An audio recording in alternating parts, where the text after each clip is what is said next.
Welcome! In this video, we will answer a practical operations question. Which action does not result in higher levels of PAT labor productivity in assembling cameras? We'll define productivity, visualize it, and then evaluate several possible actions step by step. First, let's define labor productivity. Labor productivity is output divided by labor hours. If you can produce more cameras per hour, productivity goes up. If you need more labor hours for the same output, productivity goes down. Let's use a simple example. Suppose a team builds 100 cameras in 50 labor hours. That gives a productivity of 2 cameras per hour.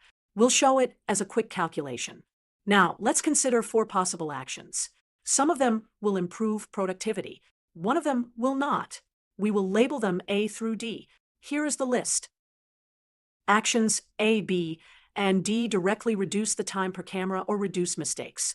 That means you make the same output with fewer labor hours. So those actions increase productivity. What about option C, skipping quality checks? At first, it seems faster, but it creates more defects. Defects create rework, which adds extra labor hours. So labor hours go up and productivity goes down. Let's compare with numbers. If we skip quality checks and rework adds 10 extra hours, we might still build 100 cameras, but now it takes 60 hours. Now productivity is 100 divided by 60, which is about 1.67 cameras per hour. That is lower than 2 cameras per hour. So the action that does not increase labor productivity is skipping quality checks to go faster.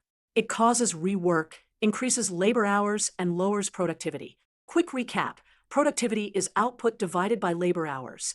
Actions that reduce time or errors increase productivity, but skipping quality checks increases defects and rework. Therefore, it does not improve productivity.